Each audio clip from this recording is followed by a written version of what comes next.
नमस्कार, मैं हूं मुरलीधर पटेल और आज हिंदी की क्लास में आपके बीच लेकर आया हूं आरोह भाग 2 से कुंवर नारायण की रचना कविता के बहाने को लेकर, जो इन दिनों संग्रह से ली गई है। कविता के बहाने एक यात्रा है जो चिड़िया, फूल से लेकर बच्चे तक की है। एक तरफ प्रकृति है तो दूसरी तरफ भविष्य की ओर कदम बढ़ाता हुआ बच्चा। कहने की आवश्यकता नहीं कि चिड़िया की उड़ान की सीमा है। फूल भी एक दिन खिलकर मुरझा जाता है, लेकिन बच्चे के सपने असीम हैं। बच्चों के खेल में किसी प्रकार की सीमा का कोई स्थान नहीं। कविता भी शब्दों का खेल ही तो है, और शब्दों के इस खेल में जड़, चेतन, अतीत, वर्तमान और भविष्य सभी उपकरण मात्र हैं। इसीलिए जहाँ कहीं रचनात्मक ऊर्जा होगी, वहाँ सीमाओं के बंधन खुद ब खुद टूट जाते हैं। वो चाहे घर की सीमा हो, भाषा की सीमा हो या फिर समय की ही क्यों ना हो। तो चलिए अब कविता की ओर चलते हैं। कविता एक उड़ान है चिड़िया के बहाने। कविता एक उड़ान है चिड़िया के बहाने। कविता की उड़ान भला चिड़िया क्या जाने। कविता की उड़ान भला चिड़िया क्या जाने। बाहर भीतर इस घर उस घर, बाहर भीतर इस घर उस घर। कविता के पंख लगा उड़ने के माने, चिड़िया क्या जाने। प्रस्तुत काव्य पंक्तियाँ आरोह भाग 2 में संकलित कविता के बहाने शीर्षक पाठ से लिया गया है, जिसके रचयिता कुंवर नारायण जी हैं। प्रसंग है, यहाँ पर कवि ने कविता की तुलना चिड़िया से की है। आइए व्याख्या देखते हैं। कविता में भी चिड़िया की तरह उड़ान होती है, किंतु चिड़िया से प्रेरित इस उड़ान को चिड़िया ही नहीं समझ पाती। इसका कारण यह है कि चिड़िया की उड़ान निश्चित है और सीमित है। वह इस घर से उस घर तक उड़ पाती है, उसकी उड़ान की एक सीमा है। किंतु कविता की उड़ान की कोई सीमा नहीं। कविता अपनी कल्पना के पंखों के सहारे असीम उड़ान भर सकती है, अनंत आकाश तक पहुंच सकती है, जिसके बारे में चिड़िया को भी नहीं पता। विशेष देखते हैं तो यहाँ पर चिड़िया क्या जाने और की उड़ान कविता की उड़ान के कारण यहाँ पर मानवीकरण अलंकार भी है और चिड़िया क्या जाने में प्रश्न अलंकार भी है। यहाँ पर अंत्यानुप्रास अलंकार है इस घर उस घर में, और कविता के पंख में रूपक अलंकार है, खड़ी बोली हिंदी और तुकाम छंद। चलिए आगे बढ़ते हैं अगले पद की ओर। कविता एक खिलना है फूलों के बहाने।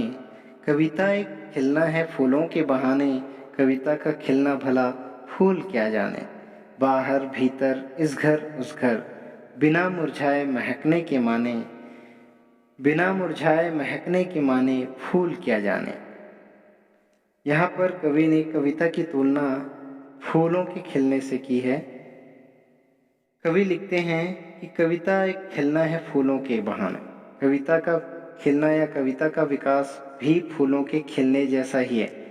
जैसे कलियां प्रस्फुटित होती हैं और फूल खिलता है, वैसे ही कवि के मन में जब भावनाएं प्रस्फुटित होती है, विचार जब प्रस्फुटित होते हैं, तब कविता का विकास होता है, कविता का जन्म होता है।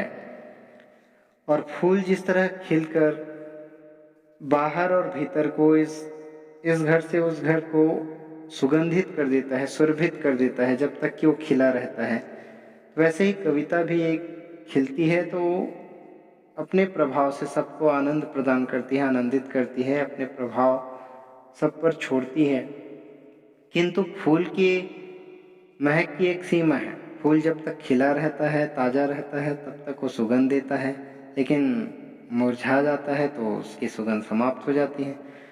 किंतु कविता एक बार जब खिल जाती है, कविता एक बार जब अपने रूप में आ जाती है, तो वो अनंत समय तक अपने उस प्रभाव को छोड़ती रहती है, वो महकती रहती है, अपना सुगंध बिखेरती रहती है। अर्थात जो रस, जो प्रभाव, जो आनंद कविता के रचने के समय रहता है, वो कभी भी हमेशा उसका बना रहता है वो प्रभाव, जिसे फूल भी नहीं समझ पाता। तो बिना मुरझाए महकने के माने फूल क्या जाने। अर्थात फूल भी उस कविता के प्रभाव को नहीं समझ पाता कि किस तरह वो कविता बिना मुरझाए हमेशा अपनी सुगंध बिखेरते रहती है, अपने प्रभाव को हमेशा वो छोड़ते रहती है। यहाँ पर विशेष में मानवीकरण अलंकार फूल किए जाने में प्रश्न अलंकार भी लिख सकते हैं, और यहाँ भी अंत्यानुप्रास अलंकार है, और खड़ी बोली हिंदी तुकाम क्षण। चलिए आगे बढ़ते हैं। कविता एक खेल है बच्चों के बहाने, बाहर भीतर यह घर वह घर, सब घर एक कर देने के माने, बच्चा ही जाने। प्रसंग है, इस अंश में कवि ने कविता की तुलना बच्चों से की है। कविता भी एक खेल है, जैसे बच्चे खेलते हैं तो अपने खेल में सबको एक कर देते हैं। बाहर और भीतर को, इस घर और उस घर, कभी अपने और पराये का भेद नहीं करते, जाति धर्म और किसी प्रकार का कोई भेदभाव नहीं रखते, और जब खेलते हैं तो सबको एक समझते हैं। तो ऐसे ही कविता भी एक खेल है जिसमें कवि शब्दों के द्वारा कविता का खेल खेलता है, और उसमें वो अपने पराये का भेद नहीं करता, जाति धर्म या किसी प्रकार की सीमा को तोड़ देता है वो, और उस सब में कोई भेदभाव किए बिना अपनी काव्य की रचना करता है, एक आत्मप्रिय और आनंद देने वाली कविता की रचना करता है।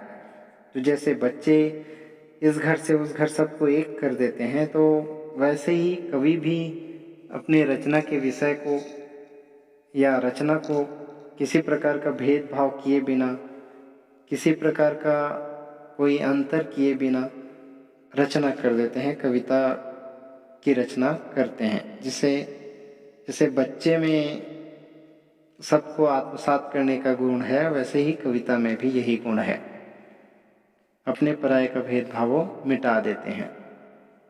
विशेष है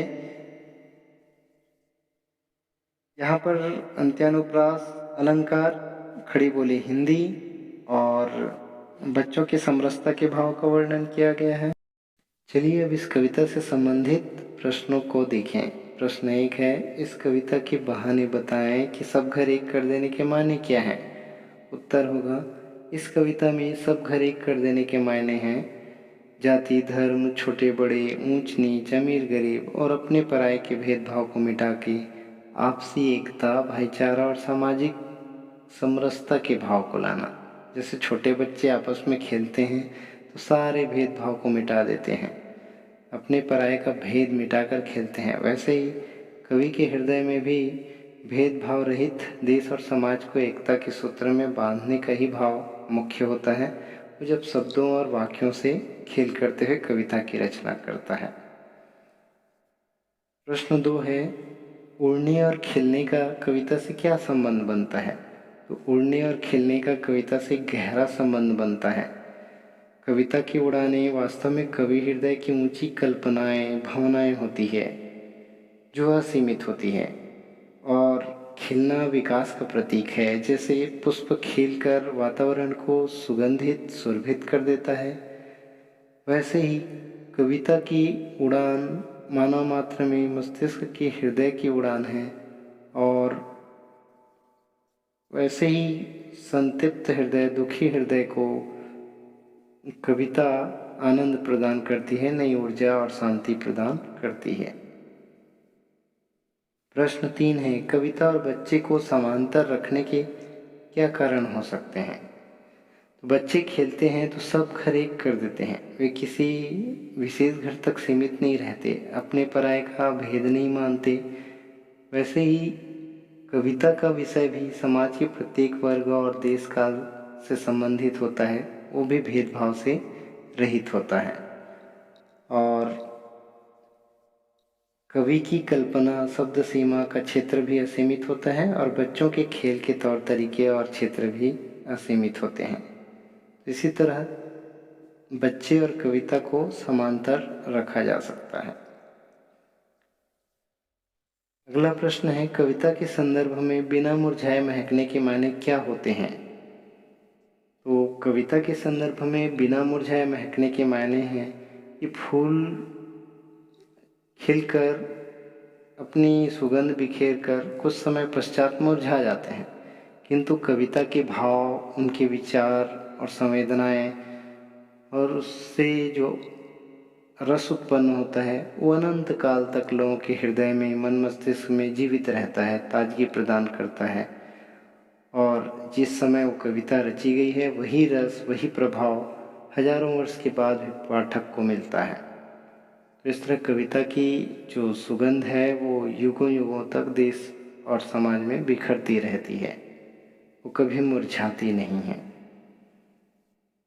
वो आशा करता हूँ कि ये पाठ, ये कविता और ये वीडियो आपको पसंद आया होगा। इसी के साथ आपका बहुत बहुत धन्यवाद।